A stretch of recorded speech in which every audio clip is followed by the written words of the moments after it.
Hello friends, welcome back to our channel Rimika's diary. இன்றைக்கி பார்த்திங்கன்னா climate ரொம்பவே இங்கே டல்லாக இருக்குது. ஸோ உங்களுக்கு பார்த்தாலே தெரியும், அந்த மவுண்டைன்ஸ் எல்லாமே க்ளவுட்ஸ் வந்து அப்படியே கவர் பண்ணி இருக்குது. ஸோ இந்த மாதிரி ஒரு வண்டர்ஃபுல் கிளைமேட்டில் வந்து இன்றைக்கி நம்ம வந்து ஒரு சூப்பரான ஸ்பைசி ஃப்ரைட் சில்லி இட்லி தான் செய்ய போகிறோம். வாங்க ஃப்ரெண்ட்ஸ், வீடியோக்குள்ளே போகலாம்.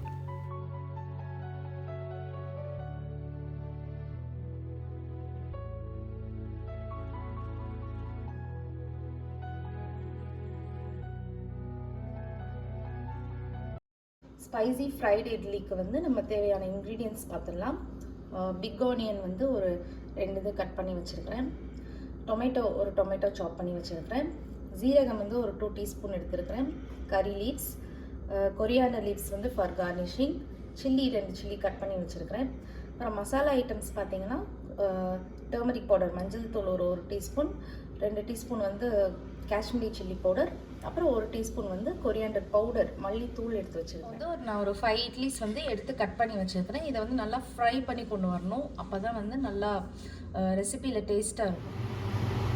ஓகே ஃப்ரெண்ட்ஸ், நம்ம இட்லியை வந்து ஆட் பண்ணிக்கலாம். ஒரு பீஸா ஆட் பண்ணுங்கள், இல்லைன்னா வந்து ஒன்றோட ஒன்று ஒட்டிக்கிடும்.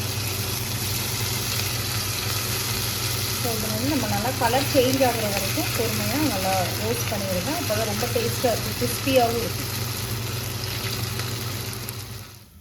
ஓகே ஃப்ரெண்ட்ஸ், இப்போ பாருங்கள் கலர் நல்லா சேஞ்ச் ஆகிடுச்சு. இந்த டைமில் நம்ம எடுத்து வச்சு இப்போ நம்ம எல்லா இட்லியும் ரோஸ்ட் பண்ணி எடுத்தாச்சு. அது ஒரு பிளேட்டில் எடுத்து வச்சு ஒரு பேனில் வந்து ஆயில் ஆட் பண்ணிக்கலாம்.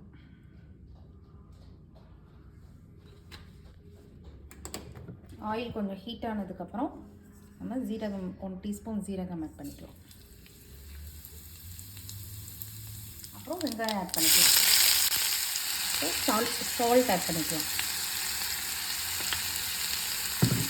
வெங்காயம் நல்லா வதங்கிடுச்சு. ஸோ இந்த டைமில் நம்ம வந்து டொமேட்டோஸ் ஆட் பண்ணிக்கலாம். பாருங்கள் ஃப்ரெண்ட்ஸ், இப்போ வெங்காயம் தக்காளி ரெண்டுமே நல்லா வதங்கிடுச்சு. தக்காளி வந்து நல்லா மேஷ் ஆகிற அளவுக்கு நல்லா வதக்கி விட்டுக்கோங்க. இப்போ வந்து கறி லீவ்ஸும் நம்ம சில்லியும் ஆட் பண்ணிடலாம். ஆட் பண்ணிவிட்டு நல்லா மிக்ஸ் பண்ணி விட்டுக்கோங்க. இப்போ நம்ம மசாலா பவுடர்ஸ்லாம் ஆட் பண்ணிக்கலாம். ஃபர்ஸ்ட் வந்து டர்மரிக் பவுடர் 1 டீஸ்பூன் ஆட் பண்ணிக்கலாம்.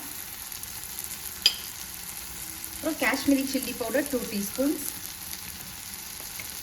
அப்புறம் கொரியாண்டர் பவுடர் மல்லித்தூள் 1 டீஸ்பூன். ஸோ அதெல்லாம் ஆட் பண்ணிவிட்டு நல்லா மிக்ஸ் பண்ணிவிட்டுருங்க.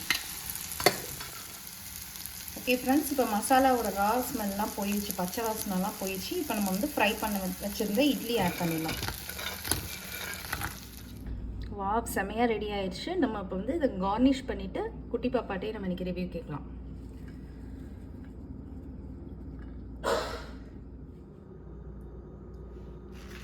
எப்படி இருக்கு?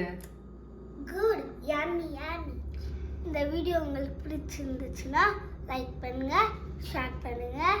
Bye friends.